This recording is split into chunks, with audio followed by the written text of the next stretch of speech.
My dear student and learner, welcome to Color Pharma. Today we are going to discuss about this 13 lecture of chromatography, that is size exclusion chromatography. उसके पहले जो मेरे नए साथीदार आए हैं उसको गुजारिश है कि इस चैनल को सब्सक्राइब कर दीजिए और ये बेल आइकॉन भी प्लेस कर दीजिए ताकि जब मैं यहाँ से नया वीडियो अपलोड करूँ तो आपके तक मेरा वीडियो तुरंत ही पहुँच पाए।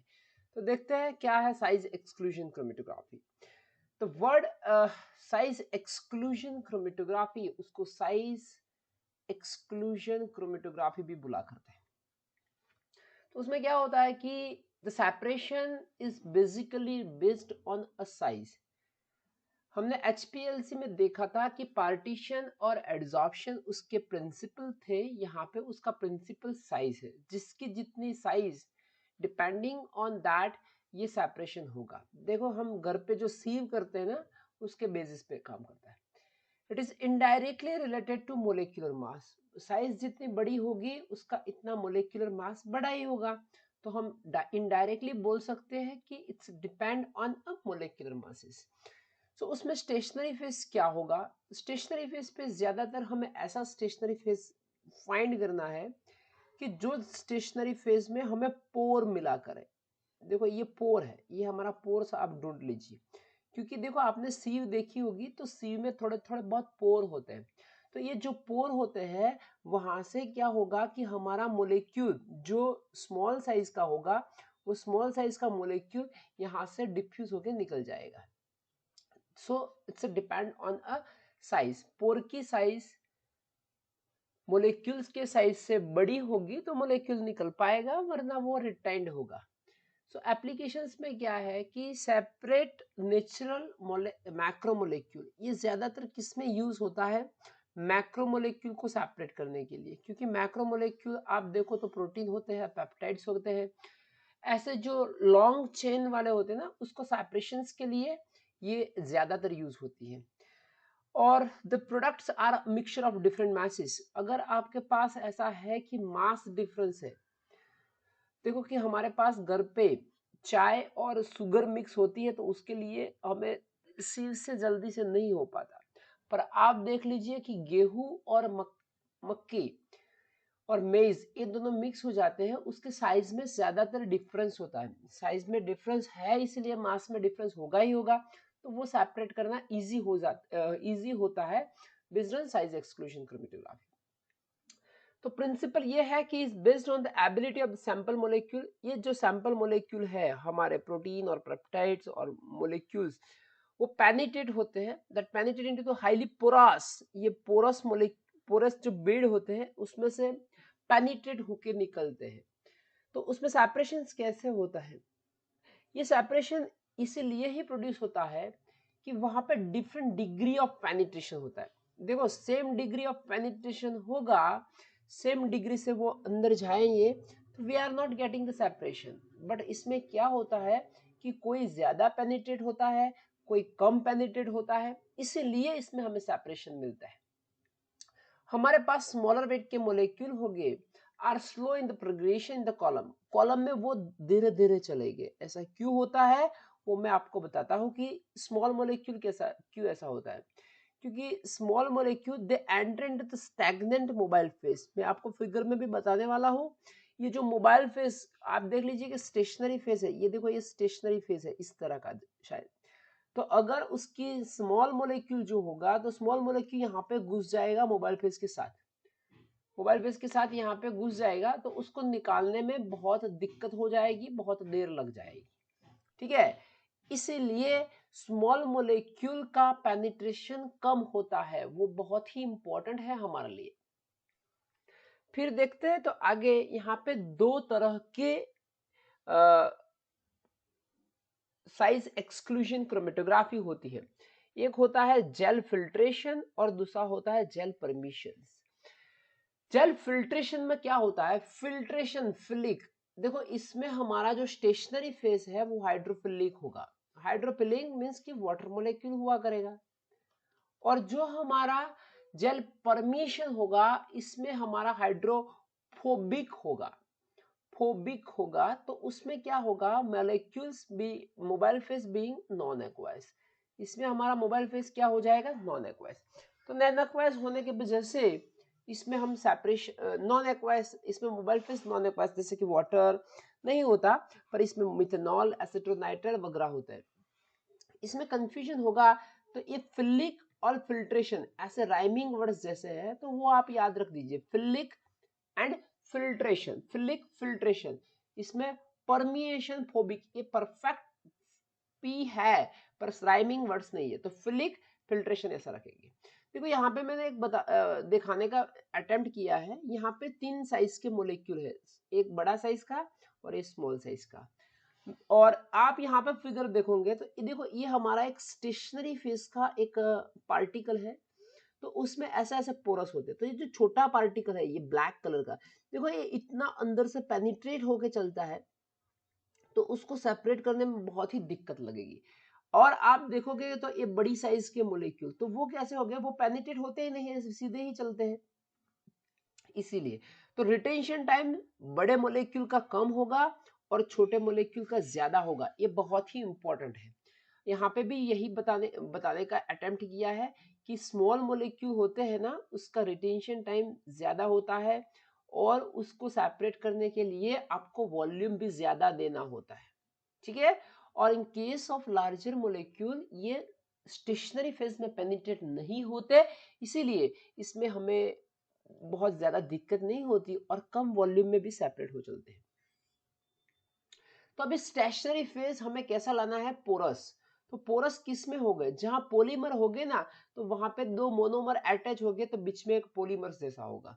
तो ज्यादातर स्टेशनरी फेज में हमारे पास क्या होता है, ऑर्गेनिक पोलीमर मोलिक्यूल होते हैं, क्योंकि पोलीमर जब बनता है तब जाके उसमें 2 मोनोमर अटैच होते हैं, और 2 मोनोमर जब अटैच होते हैं तो उसके बीच में थोड़ी बहुत गैप रहती है ना, that is act mineral that are used as a porous rigid और सेमी रिजिड बिट्स।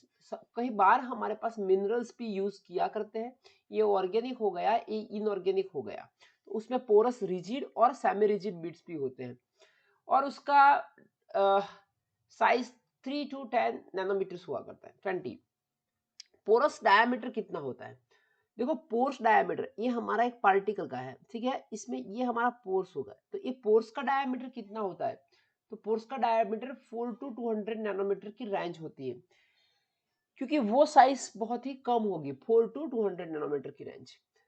दूसरा, ये आपका जो स्टेशनरी फेज है, it should be withstand with this pressure. वो जो स्टेशनरी फेज है उसका जो कॉलम में उसको फिल किया है, तो यहाँ से तो हाई प्रेशर लिक्विड क्रोमेटोग्राफी ही है एक तरह का, तो उसमें आपका जो ये स्टेशनरी फेज है वो प्रेशर को विथस्टैंड करना चाहिए, एज वेल एज यहाँ पे टेम्परेचर भी देना होता है, तो अंटिल अबाउट 100 डिग्री वो विथस्टैंड हो जाना चाहिए।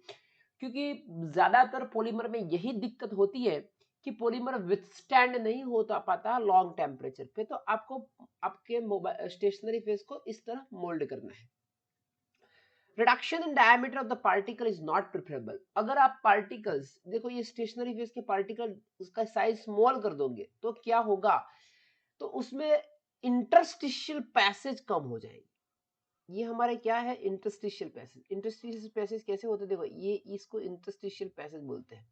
तो ये इंटरस्टिशियल पैसेज कम हो जाएंगे तो सेपरेशन में दिक्कत हो जाएगी, so that rendering the migration more difficult for large excluded molecule. तो उसमें क्या होगा कि माइग्रेशन उसमें रेंडरिंग होगा, उसमें माइग्रेशन नहीं हो पाएगा।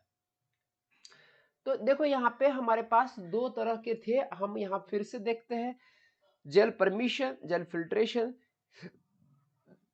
फिल्ट्रेशन में आपको पता है फिलिक, और ये देख लीजिए ये सॉफ्ट, इसमें भी एफ आता है।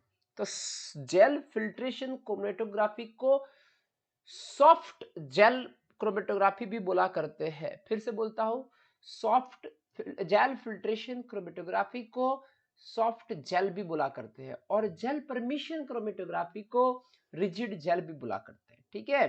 तो देखते हैं इसमें क्या होता है स्टेशनरी फेज। इसमें हमारा जो मोबाइल फेज होगा वो तो फोबिया हाइड्रोफोबिक होगा। तो स्टेशनरी फेज में क्या करते हैं, is a divinyl is a copolymer of styrene and divinyl benzene. Styrene क्या होता है पता है आपको, डाइविनाइल बेंजीन, अरे विनाइल बेंजीन को हम स्टायरीन बोला करते हैं, ठीक है।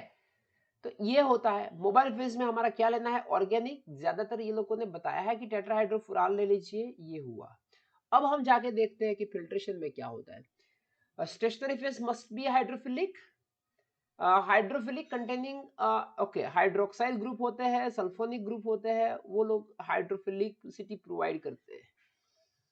उसको जाके देखिए, based upon the polyvinyl alcohol, okay, ये कौन से बेसिस पे तैयार होते हैं, पॉलीविनाइल अल्कोहल। देखो इसमें भी विनाइल तो है, ये विनाइल बेंजीन है, इसमें विनाइल अल्कोहल है, अल्कोहल की बजाय उसको पोलैरिटी आती है। इसमें सिफाडेक्स, तो उसमें डेक्स्ट्रान होते हैं, सिफारोज इसमें अगेरोज होता है, और बायोजेल में एक्राइलामाइड होता है, पोली एक्राइलामाइड। एक्राइलिक एसिड किसको बोलते हैं, इसको एक्राइलामाइड बोलते हैं, ठीक है, इसको एक्राइलामाइड बोलते हैं। तो ये ब्रांड नेम थोड़ी बहुत याद रखनी है, क्योंकि वो हमारे रैमिंगटन और ब्रांड अच्छी टेक्स्ट रेफरेंस बुक में दिया हुआ है। तो देखो उसमें तो आपको डायरेक्टली फीलिंग आ जाएगी, डेक्स्ट्रान, अगरोज, एगेरोज, बायोजेल में पॉलीएक्रिलामाइड होते हैं। और मोबाइल फेज आप ज्यादातर दिखोगे तो एक्वायस सॉल्यूशंस हुआ करता है, वाटर का ही, ठीक है। तो ये डिफरेंस बहुत ही इंपॉर्टेंट है। एप्लीकेशन कहाँ पे हुआ करती है, सेपरेशन ऑफ बायोपॉलीमर, क्योंकि देखो पॉलीसैकेराइड्स जो होते हैं वो भी हमारे क्या होते हैं, वो भी हमारे थोड़े बहुत पोलार्स होते हैं।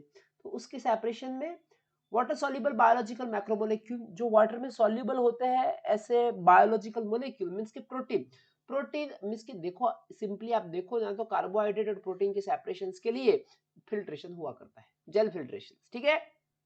चलते हैं तो बेसिक इंफॉर्मेशन, उसका इंस्ट्रूमेंट होता है वो सिमिलरली एचपीएलसी जैसा ही होता है, पर आपने मेरे प्रीवियस वीडियो देखे होंगे तो उसमें मैंने बताया था कि पॉलीमर और प्रोटीन, जो प्रोटीन और कार्बोहाइड्रेट होते हैं बच्चों, उसमें क्रोमोफोर नहीं होता, इसीलिए यूवी डिटेक्टर नहीं यूज होते। तो हमें इसमें क्या यूज करना होता है, रिफ्रैक्टिव इंडेक्स डिटेक्टर हमें यूज करना होता है, तभी जाके हम उसका अच्छी तरह से सेपरेशंस कर पाते हैं, ठीक है। फिर आगे देखते हैं, तो इसमें हमारे पास क्या है कि what is an basic application of size exclusion chromatography. तो आप देखोगे ना बेसिक एप्लीकेशंस में, तो जाके आपको पता चलेगा कि analysis of synthetic polymers and biopolymers. देखो इसमें स्टेशनरी फेज भी पॉलीमर होता है, और इसमें हमारा जो जिसको सेपरेट करना है वो भी पॉलीमर हुआ करते हैं। नेक्स्ट देखते हैं कि वो 200 टू मोर देन 10⁷ डाल्टन जितने कंपाउंड को जो मास होते हैं उसको सेपरेट करने में यूज होता है। एडवांटेजेस क्या है, एडवांटेजेस ये है कि absence of chemical interaction with stationary phase. देखो स्टेशनरी फेज के साथ उसका इतना ज्यादा इंटरेक्शंस नहीं होते, क्योंकि उसका रिएक्शंस है ना, ये सेपरेशन साइज के बेसिस पे, जब सेपरेशन जाके साइज के बेसिस पे आ जाएगा तो फिर इंटरेक्शन, केमिकल इंटरेक्शन हमारे लिए यहाँ पे प्रिडोमिनेटिंग नहीं होता। उसका फास्ट इल्यूशन टाइम होता है, उसमें इल्यूशन ज्यादा फास्ट होते हैं, क्योंकि उसमें इंटरेक्शन होने वाली नहीं है। अगर इंटरेक्शन नहीं होगी तो सेपरेशन फास्ट ही होगा, ठीक है। Possibility to recover all the analytes, और सभी एनालाइट्स आप निकाल पाते हो, क्योंकि इसमें क्या है कि जब केमिकल इंटरेक्शन होगी तो उसको तोड़ना बहुत ही टाइम कंज्यूमिंग प्रोसेस हो चलती है, पर यहाँ से हमें तोड़ना नहीं है, यहाँ से जब हमें पेनिट्रेट करवा के निकालना है, तो ये बात हो गई एप्लीकेशन की। तो ये मेरा थोड़ा अटेम्प्ट था इसके बारे में कि आप साइज एक्सक्लूजन क्रोमेटोग्राफी के बारे में भी आप ढूंढ पाओ। सबसे इंपॉर्टेंट इसमें जेल फिल्ट्रेशन और जेल प्लम्बेशन का डिफरेंस है। अगर आपको ये अच्छा लगे तो you can like, share and subscribe, comment जरूर कीजिए ताकि मैं आई कैन अंडरस्टैंड कि I am going on the right track और wrong. Thank you, thanks a lot.